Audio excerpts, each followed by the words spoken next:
el ministro Juan Escobar, también Alfredo Pfeiffer y por el abogado Mauricio de Cap comiencen entonces esta determinación, esta resolución. Y ahí estamos con imagen en directo de lo que está sucediendo justamente en pantalla. Ahí teníamos al fiscal Carlos Gajardo, quien va a estar representando al Ministerio Público. Estamos a la espera, mientras también aquí en estudio estamos conversando con los abogados Cristian Riego y también Ignacio Méndez, respecto a los escenarios que se abren en relación a lo que podría pasar hoy día. Si es que finalmente la sala decide revertir la medida, es decir, sustituir esta medida cautelar de prisión preventiva, ¿cambia el escenario para el resto de la investigación en relación al caso Penta? En general no, salvo que el fallo tenga algunos considerandos muy de fondo, muy sustantivo, lo que no debiera ocurrir. Pero de así hacerlo, sobre todo desde el punto de vista que, por ejemplo, la sala llegase a hacer oídos de alguna argumentación que tenga que ver con una configuración de determinado tipo penal o la no configuración de uno de los delitos, sí podría efectivamente trazar una línea, al menos respecto de esos aspectos, que le podría poner el camino cuesta arriba a la Fiscalía, pero no es frecuente. Tal como los abogados no esperamos una resolución que diga simplemente se confirma, ¿ya? Lo esperamos desde el punto de vista del aporte, digamos, argumentativo y jurisdiccional que tiene que haber aquí, pero sería bastante extraño que hubiera un golpe a la cátedra desde el punto de vista de desvirtuar hechos de fondo. ¿Cuáles son los argumentos en base a lo que vimos, ¿no?, en la formalización el sábado pasado y en la resolución del juez Juan Escobar, que podrían ser determinantes en las argumentaciones de las defensas que vamos a ver a partir de los próximos minutos? Bueno, yo creo que aparte del tema de los acuerdos, otro argumento que va a ser determinante es el tema del cálculo de la pena, ¿cierto? Porque ahí el juez Escobar lo que hizo fue situarse en un marco de pena bastante alto, estableciendo que los delitos tienen una pena máxima de 5 años, pero que la reiteración, que en este caso es profusa, son muchísimos delitos, lo lleva a un aumento de hasta 2 grados, o sea, hasta entre 5 y 15 años. Y él se sitúa ahí. Los defensores, especialmente pensando en los defensores de los controladores, dicen sí, pero usted no está tomando en cuenta que aquí puede haber 3 atenuantes. Y estos 3 atenuantes podrían llevar a, desde ese marco, ¿cierto?, una rebaja de hasta 3 grados. Es facultativa para el juez podría rebajar 1, pero una rebaja importante. Y el juez se negó a hacer ese cálculo diciendo que estas atenuantes, ¿cierto?, solo una de ellas está a esta altura probada, digamos, y las otras 2 van a depender del curso del resto del procedimiento. Ese podría ser un punto discutible, porque alguien podría decir, mire, no, la verdad es que no solo está configurada la atenuante de reprochar contra anterior, sino que las otras 2 también pueden de algún modo perfilarse, no de manera definitiva, pero pueden, digamos, anticiparse, y en ese caso el marco de la pena sería distinto.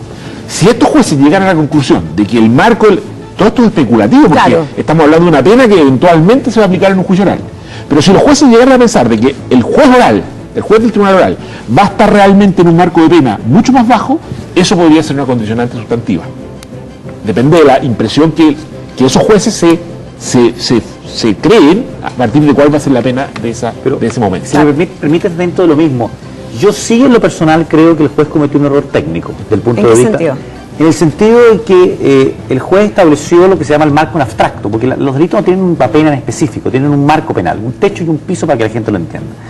A mi modo de ver, el juez, cuando hizo el análisis o la proyección de pena con las agravantes, con eventuales agravantes, las situó prácticamente, las analizó desde el techo del marco penal, ¿ya? Si uno tuviese que aplicar las penas atenuantes, las circunstancias atenuantes, esas atenuantes además, por un principio que rigen en nuestro país, se aplican desde el piso de la pena. Es decir, no se aplican desde el techo, se aplican desde el piso. La posibilidad del claro. ¿ya? En otras palabras, para que algunos de estos señores, y lo digo con realismo técnico y realismo estadístico, pudiese llegar a penas de 15 años, la verdad es que tendría que hacer un cóctel de agravantes y sin ningún atenuante muy poco, que se avisora bastante poco. ¿Y cuáles son los agravantes en este caso? Para que recordemos cuál es el escenario. Mencionábamos atenuantes, ¿qué pasa con el agravante? Bueno, la fundamental no es estrictamente un agravante, sino es una circunstancia de agravación muy amplia, que es la reiteración. A la cual los fiscales están apostando mucho. De hecho, recuerda usted toda esa alusión de que esta es una máquina de defraudar, tiene que ver con eso. O sea, la idea de que aquí no solo hay reiteración, no solo hay 2 o 3 delitos, aquí hay una enorme cantidad de delitos que haría, esta es la tesis de la Fiscalía, que haría que el juez tuviese digamos, la orientación de aplicar una agravación en su versión máxima, ¿cierto? Esa es un poco la tesis de la Fiscalía, y realmente, ¿cierto?, se trata de un número de delitos muy poco común. La mayoría de los casos son 1, 2 o 3 delitos. Aquí estamos hablando de decenas de delitos. Ahora, en base a eso mismo, ¿cuál es la posibilidad real de que los imputados, o algunos de ellos al menos, terminen cumpliendo una pena de cárcel en relación a los cargos que se le están imputando y cuáles son las sanciones establecidas en la ley? Bueno, la verdad es que la respuesta va en la línea de lo que dice Cristian. Las penas, si nosotros las aplicáramos sin revestirlas de circunstancias modificatorias, agravantes o atenuantes, o de las reglas de aplicación de la penalidad asociadas a la reiteración precisamente, ninguna de estas tiene pena de crimen, ninguna. La tenía el lavado activo hasta hace poquito tiempo, pero hoy día ningún abstracto, ninguna excede los 5 años, ¿ya? Todo tiene que ver con cómo se mueve ese marco penal y cómo se mueve, hacia dónde, hacia arriba o hacia abajo, dependiendo del cóctel de agravantes, atenuantes y circunstancias modificatorias de la penalidad, como son en este caso la reiteración, que a su vez tiene distintos artículos, distintas formas de aplicar esa reiteración dependiendo si se trata de delitos de la misma especie o no. Claro. Pero en base a la información que manejamos... Yo me atrevería a decir que varios de estos señores hoy día no debieran aplicarse una pena privativa de libertad. Es más, me atrevo a señalar que la gran mayoría de ellos son candidatos a un juicio abreviado. Y eso significa que el fiscal tenga que asignarle o ofrecerle una pena que si sea escarcelable o si sea sujeta de pena sustitutiva. ¿Coincide con eso? Claro, o sea, yo creo que en el juicio, ellos debieran tener una buena chance de obtener una pena no privativa de libertad. No 100%, pero una buena chance. El problema es si ellos pueden esperar el juicio en libertad, probablemente todos se la van a jugar a esa chance. Pero si en cambio se consolida la prisión preventiva, a lo mejor, incluso con la expectativa en el juicio, no solo de obtener una pena no privativa de libertad, sino que alguno debe ser absuelto, ¿cierto? Si se consolida la prisión preventiva, yo creo que va a surgir un incentivo para decir ya, estoy dispuesto a conformarme con una pena, renuncio a la posibilidad de ser absuelto y estoy dispuesto a tomar una pena no privativa de libertad ahora. Vamos a ver si el Ministerio Público, ¿cierto?, y los querellantes consideran también que esa sería una buena oferta hoy. Yo pienso que no sería mala para ellos, digamos, porque ellos tienen la perspectiva de que algunos sean absueltos o que las penas incluso sean bastante más bajas que 5 años, podrían ser mucho más bajas que 5 años. Entonces, yo creo que eso va a cambiar el escenario y yo creo que pueden haber procedimientos abreviados por delante. Con la atención, eso sí, de que este caso aparentemente tiene otras imputaciones que pueden venir. Eso también puede cambiar el escenario. Estoy hablando de lo que sabemos hoy, ¿cierto?, de las imputaciones que hoy conocemos. Sí, yo comparto la opinión de Cristian desde el punto de vista que entendiéramos que los 120 días de plazo que fijó el juez efectivamente se va a cumplir. En otras palabras, si fuera efectivamente 120 días, no resulta prematuro que hoy día se hagan estas ofertas. Pero tengo la sensación de que esos 120 días que se fijaron y que hoy día la prensa profusamente señala que es el plazo que va a tener esta investigación, no va a ser tal, ¿ya? Ese plazo no va a ser de 120 días porque no es inamovible ese plazo, ¿ya? Basta que la Fiscalía, antes que ese plazo expire, solicite una audiencia de aumento de plazo, ¿ya?, y fundamente muy bien cuáles son las diligencias precisas y específicas que necesita realizar y que resultan pertinentes y no meramente dilatorias, digamos, realizar. Un juez de garantía debiera, dentro del marco legal, porque el único plazo legal que existe son 2 años. Son los 2 años, los claro. otros son plazos judiciales, y los plazos judiciales son modificables dependiendo de las circunstancias que se esgriman frente al juez correspondiente. ¿Y cuántas veces se puede modificar ese plazo? Todas dentro del plazo de 2 años. Todas. Es decir, cuando nosotros en televisión vemos, este juez dio 120 días, no es lo mismo que decir que inamoviblemente la investigación va a durar 120 días. Ya, podría extenderse por varios meses más. Hago memoria de que el plazo que se fijó para el caso de la Polar fue 8 meses. ¿Y dónde estamos? Claro. Se sigue investigando. Ahora, eso independiente de lo que suceda en términos de las cautelares, porque el mismo juez Escobar decía durante su resolución que debido a la prisión preventiva que se había establecido para algunos de los imputados, el plazo de la investigación no debía ser tampoco tan extenso. Si es que se ratifica esta prisión preventiva para los imputados, de todas maneras podría ampliarse el plazo de investigación entonces. Claro, pero si se amplía el plazo de investigación... O sea, es un elemento que debe considerar. Claro, pero supongamos que en 3 meses más la Fiscalía pide una audiencia y pide ampliar el plazo. ¿Ya? Eso va a llevar a una discusión sobre las cautelares. fianza. Porque el juez va a decir, mire, yo le di las cautelares, pues supongamos la prisión preventiva, para 4 meses. Claro. Si usted me está diciendo ahora que quiere otros 4, eso cambia el panorama y probablemente, que fue por ejemplo lo que pasó en el caso de la Polar, en que eso puede llevar a una reducción de las cautelares, porque una prisión preventiva de 4 meses puede tener sentido, pero de 8 meses o 1 año puede no tener sentido para ¿Y eso quién lo resolvería? Pues de garantía no necesariamente el juez Escobar. No necesariamente. Puede ser perfectamente cualquiera de los jueces del juzgado de garantía. ¿El mismo que decide la extensión del plazo es el que decide respecto a las cautelares? En la misma audiencia, porque es muy probable que cuando el fiscal pide sustitución de cautelar, los abogados defensores son comunicados vía email. Por lo tanto, dice, voy a jugarme inmediatamente, aprovechar por economía procesal, voy a aprovechar esa audiencia para los efectos de pedir sustitución de cautelar. Perfecto. Ahora, hemos dicho que la situación más complicada es la de Pablo Wagner, el ex subsecretario de Minería. Me gustaría saber si ustedes coinciden con eso y cuáles son las figuras que más lo complican en términos de los delitos que se le están imputando. Porque llamaba la atención que el juez Escobar había puesto mucho énfasis en que, por ejemplo, las sanciones por el delito de cohecho eran demasiado bajas en relación a la gravedad de la pena. ¿Qué es lo que complica más en estos momentos a Pablo Wagner en términos de los delitos que se le están imputando? Bueno, que él tiene los 2 delitos más graves, que son fraude tributario y lavado de dinero, que son los 2 delitos de penalidad más alta. Pero yo creo que además de eso, y eso me parece, no sé si me parece que es el único que tiene los 3 delitos, las imputaciones por los 3 delitos, perdón. Sí. Claro, pero tiene los 2 más graves más el cohecho. Esos 2 más graves, que me parece que es el único, no estoy seguro que tiene los 2 delitos más graves, pero además, yo creo que su caso es el más, digámoslo así, que aparece desde el punto de vista de la opinión pública y de cualquiera que vea el caso como el más odioso. Porque además tiene el cohecho, y tiene el cohecho desde el punto de vista del funcionario, que es probablemente la conducta que la comunidad más repudia, el funcionario que recibe dinero para, digamos, la coima, digamos. Distinto al soborno, que es la figura que también se está imputando. Es que depende si lo realiza, claro, quién es el que paga y quién es el que recibe el pago. El más odioso, me parece a mí, es el funcionario que recibe un pago a cambio de un servicio. Entonces yo creo que la situación de él, a pesar de que ese delito penalmente es poco significativo, porque tiene una pena baja. No tiene penas de cárcel. De hecho, teóricamente sí, pero en la práctica, con el reproche anterior, nadie va a ir a la cárcel porque son delitos de penas de monto muy menos de 5 años siempre. Yo creo que esa repudio social, yo creo que lo perjudica, además de que tiene 2 delitos con penas graves. Ese es un punto relevante, que también se ha conversado durante esta semana. Había una visión ahí de la presidenta del Colegio de Abogados respecto a la mediatización de este proceso judicial y cómo eso eventualmente pudo haber afectado la decisión del juez Juan Escobar. ¿Cuál es tu visión, Cristian?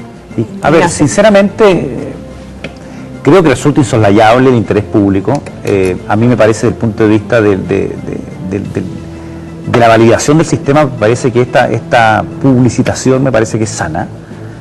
Ahora, ¿cuándo me deja de parecer sana y me deja de parecer útil? Cuando se tergiversan y se alteran determinadas ritualidades que están establecidas en la ley en un proceso. Ayer escuchaba a Jorge Bofill en una radio y hasta él mismo se hacía parte de su crítica en términos que en la audiencia vimos cuestiones que no son propias de una audiencia de formalización. ¿Cómo qué? Como las ya recurrentes en estos casos tan mediáticos de discusiones de fondo.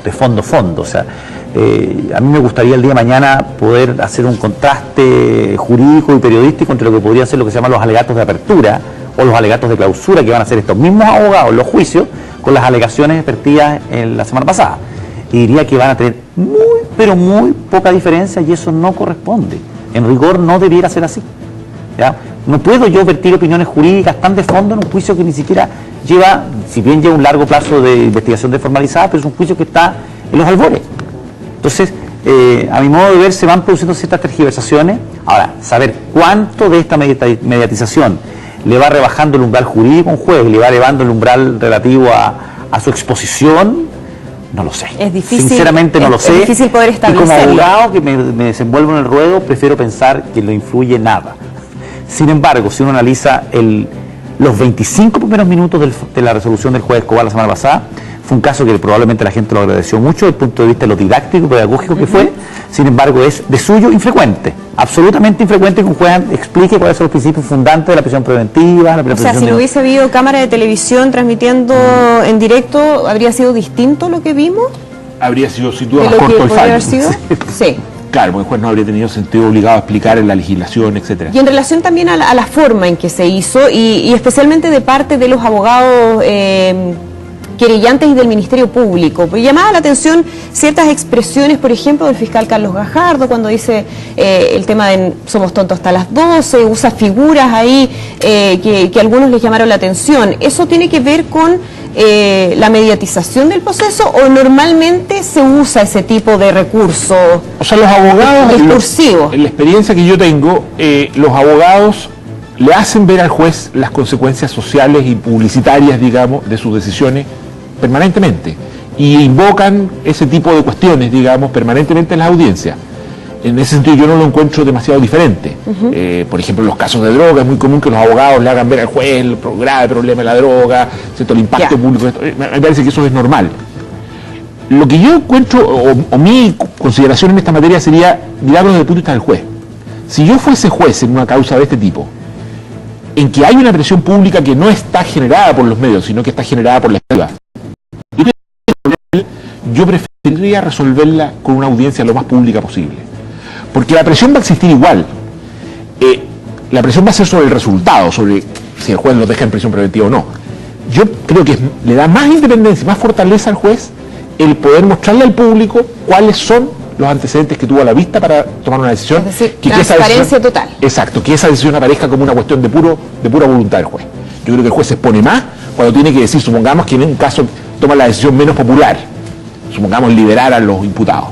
Y eso lo tiene que hacer sobre la base de su pura declaración. Me parece que está en mejor posición cuando lo hace sobre la base de una audiencia que todo el mundo ha podido ver. ¿Tú cómo lo ves, Ignacio? A ver, desde hace muchos años, en la época que mi distinguido Cristian me hacía clase, hace muchos años atrás, y se trajo un profesor argentino, Alberto Pinder, que ya en ese entonces, hace unos 10 años atrás, se preguntaba por qué los tribunales de justicia no tenían una sala de prensa, por qué no se divulgaban los fallos, por qué no se le explicaba a la opinión pública. Yo estoy muy de acuerdo, porque de alguna u otra manera va abriendo las ventanas y las puertas de la corte y la gente no cree que allá adentro se hace un cocimiento secreto, digamos, y que sale algo inesperado. Me parece sano. Ahora, lo que yo sí planteo es que, no obstante la publicidad que se le puede dar a una cuestión que genera una expectativa razonable, se mantenga dentro de los criterios de la legalidad. Yo creo que la exhortación que hizo varias veces Julián López, tanto en el foro como a la prensa, en términos de que aquí es una audiencia de derecho y aquí tiene que hablar del derecho, es porque de alguna manera lo que estaba diciendo es, ojalá el fallo no traiga absolutamente ninguna consideración que tenga que ver con cuestiones extrajurídicas. ¿Ya? La gente puede agradecerlas, pero la verdad es que si yo, como abogado, me planteo frente a un cliente mañana, el día lunes, y le digo, y me pregunta, ¿por qué una audiencia de formalización duró 9 minutos? ¿Y por qué no pudiste argumentar nada respecto a los desechos? Porque la ley no lo permite. Ese cliente podría preguntarme, a ver, ¿y cómo que no lo permite?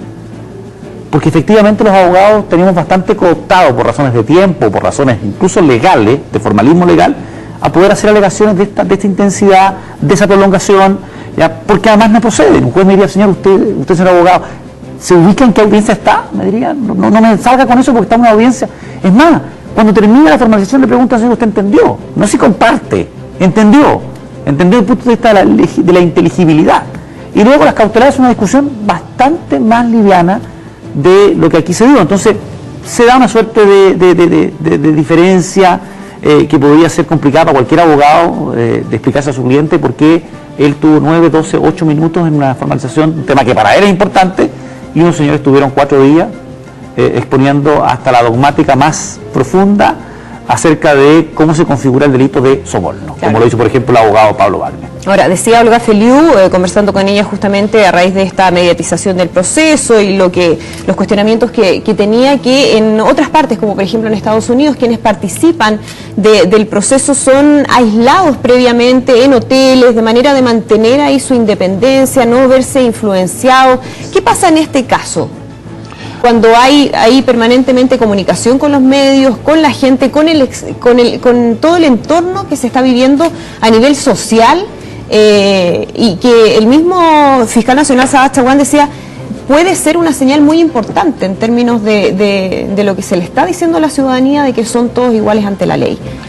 A ver, yo creo que es fundamental que el sistema proteja en cada caso concreto las condiciones de imparcialidad del juzgador, del juez en este caso, incluso la apariencia de imparcialidad, y tome medidas para cautelarlo. en el caso norteamericano, estas medidas que mencionaba la señora Feliu dicen relación con el jurado, ¿cierto? El problema es muy excepcional que se encierra el jurado, la mayoría de los casos no requieren eso. Y yo creo que aquí en Chile, hasta ahora no ha sido necesario, pero podría serlo, y sería bueno que la Corte, digamos, yo creo que en este caso, por ejemplo, la Corte tomó la decisión de transmitir este caso por vía streaming para garantizar la imparcialidad, y a mí me parece una decisión correcta. Esto es un caso con tanta expectativa que la Corte sabía que cualquiera fuera el juez que la fuera a decidir y se iba a enfrentar a una presión pública muy fuerte. Yo creo que la Corte decidió decir la mejor manera de garantizar la imparcialidad es que todo el mundo vea lo que va a ocurrir dentro de la sala de audiencia. Y me parece que ha sido una decisión correcta. Ahora, estas decisiones son caso a caso. Podría ocurrir que en otro tipo de caso esa no fuera la mejor decisión, pero me parece bien que la Corte tenga una preocupación en este sentido y empiece a desarrollar una práctica, digamos, en que se preocupa de la apariencia de imparcialidad, que me parece que es lo fundamental. Ahora, por último, ¿qué tan importante va a ser esa señal de la que hacía referencia el fiscal Sagasta en relación a lo que se resuelva en este caso? ¿Qué tan importante va a ser el caso Penta para otros casos que puedan venir de delitos similares? A ver, es que yo con el fiscal, en lo personal, tengo una diferencia que se da en el marco de una discusión que se ha dado por largos años en torno a la prisión preventiva.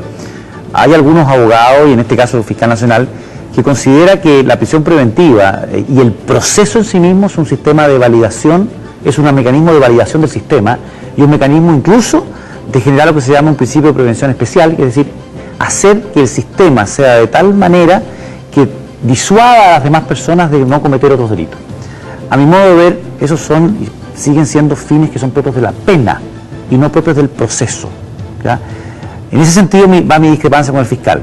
Ahora, si estuviésemos de acuerdo con que el proceso puede tener esos fines, un fin ejemplarizador, un fin de disuasivo, si es que así lo conviniéramos, sin lugar a dudas, y en otra pregunta, este caso sin culpa o duda, va a generar un precedente desde varios puntos de vista, y de hecho el mayor precedente es la comisión recién constituida por la Presidenta de la República desde el punto de vista de darle un realce, definitivamente, a lo que son los delitos económicos que, si bien tienen nombres muy rimbombásticos como white collar crime, una serie de nombres rimbombásticos, pero esa rimbombancia no se manifiesta en las penas en nuestro país, pero de ninguna manera. Yo soy muy claro, en este país los empresarios tienen mucho más, comillas, miedo a las sanciones o multas administrativas que se pueden aplicar en el marco de infracciones económicas de lo que puede ser disuasivamente la pena. Claro. Vamos a dejar hasta aquí para tomar contacto con nuestra transmisión en la señal abierta. Nos mantenemos ahí muy pendientes de lo que está ocurriendo en tribunales.